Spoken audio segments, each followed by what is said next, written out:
આજરોજ આંતરરાષ્ટ્રીય યોગ દિનની 10મા વર્ષમાં પ્રવેશ થઈ ગયો, 10મી ઉજવણી છે. જ્યારે આપણા યશસ્વી વડાપ્રધાન શ્રી નરેન્દ્રભાઈ મોદી રાષ્ટ્રના વડા તરીકે ચૂંટાણા પછીથી 2009 પછી 2014નો સ્પેલ આવ્યો. 2015માં યુનોમાં બધા જ દેશોની સર્વસંમતિથી પ્રપોઝલ મૂકી હતી અને બધા જ દેશોએ સર્વસંમતિથી યોગ દિવસ 21 જૂનને વધાવી લીધો અને ત્યારથી અવિરત આ 10મો યોગ દિવસ વિશ્વ યોગ દિવસ હતો. યોગ કરવાથી તનની મનની શાંતિ રહે છે, યોગથી રોગ ભાગે છે અને યોગ કરવાથી સવારથી સાંજ તમે જો સવારે યોગ કર્યા હોય તો સાંજ સુધી તમારી સ્ફૂર્તિ રહે છે, રોગ પણ દૂર રહે છે. શક્ય હોય ને જો યોગમાં મન લાગી જાય તો વ્યસનથી પણ દૂર થઈ જાય છે આપણે અને મનને ચીર શાંતિ મળે છે.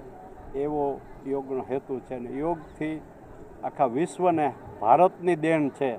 આખા વિશ્વમાં યોગ પ્રચલિત કરવામાં અથવા તો જન જન સુધી પહોંચાડવામાં સૌથી વધુ કોઈનો મહત્ત્વનો ફાળો હોય તો એ મોદી સાહેબનો છે. આપણો તો ઋષિમુનિનો દેશ છે, વર્ષોથી યોગ પરંપરાથી ચાલ્યો આવે છે, પણ મોદી સાહેબને આવ્યા પછી વિશ્વ યોગ દિન નક્કી થયો છે અને 21મી જૂન એટલે કે આજે તો સૌથી મોટો દિવસ હોય છે આજે. અને આખા વિશ્વમાં આપ કલ્પના કરો, નડા બેટ એટલે આપણી બોર્ડર અને કાશ્મીર એટલે 370ની કલમ હટ્યા પછીની જે શાંતિ છે ત્યાં પણ મોદી સાહેબ યોગ કરી શકે તો એનું મહત્ત્વ પણ એ રીતે જગ્યાનું પણ છે, શાંતિનું પણ પ્રતીક બતાવે છે. અને બોર્ડર ઉપર નડા બેટ આપણા મુખ્યમંત્રી કરે છે એ પણ એક સાંકેતિક સ્થળ છે. આ તકે હું સૌનો આભાર માનું છું. રાજકોટમાં પણ ખૂબ બહોળી સંખ્યામાં કોર્પોરેશનના માધ્યમથી યોગ દિવસમાં સૌ લોકો સાથે મળી અને ઉજવો છે. એમાં અમારા મુરબ્બી શ્રી વજુભાઈ વાળા સાહેબ, આપણા ઇન્ચાર્જ મેયર શ્રી નરેન્દ્રસિંહ જાડેજા સાહેબ, રાજકોટ મ્યુનિસિપલ કમિશનર શ્રી દેસાઈ સાહેબ, એવી જ રીતના વિવિધ 5 સ્થળોએ કોર્પોરેશને યોગ દિવસ ઉજવ્યો છે. એવી જ રીતના વિશ્વભરમાં અને દેશ શાખામાં લાખો લોકોએ, કરોડો લોકો એમાં જોડાય અને યોગ દિવસની ઉજવણી કરી છે. યોગ ભગાડે રોગ એ સ્લોગન જો આપણે અપનાવી લઈએ તો મોટે ભાગે આપણે બીમાર ન પડીએ, મનથી, તનથી, ધનથી તંદુરસ્ત રહીએ. શું કહેશો? જો યોગ દિવસ છે એ ખૂબ જ મહત્ત્વનો દિવસ છે, એટલા માટે થઈને કે યોગ એ ભારતીય સંસ્કૃતિની અંદર એક જીવન જીવવાની પદ્ધતિ છે. વ્યક્તિ ચારિત્રવાન બને અને સમાજને ઉપયોગી બને એવા સંસ્કાર નિર્માણ કરવા માટેનો યોગ છે. આજે જે અહીંયા કાર્યક્રમ છે એની અંદર યોગના 8 પ્રકાર હોય છે. એ 8 પ્રકારમાંથી ફક્ત 2 જ પ્રકાર છે એનું આજે નિરૂપણ કરવામાં આવેલ હતું.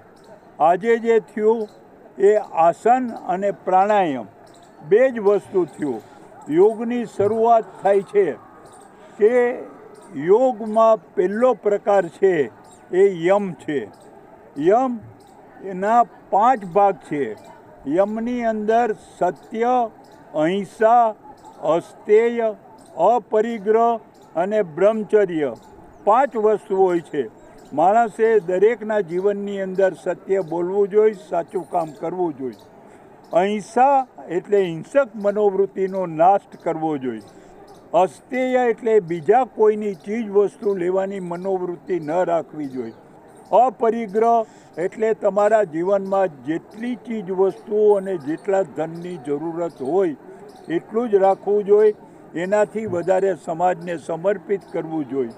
અને બાકીનું રીતે જે કે ઇન્દ્રિયો ઉપર કાબૂ રાખવો જોઈએ. બ્રહ્મચર્ય એટલે ઇન્દ્રિયો ઉપર કાબૂ રાખવો જોઈએ.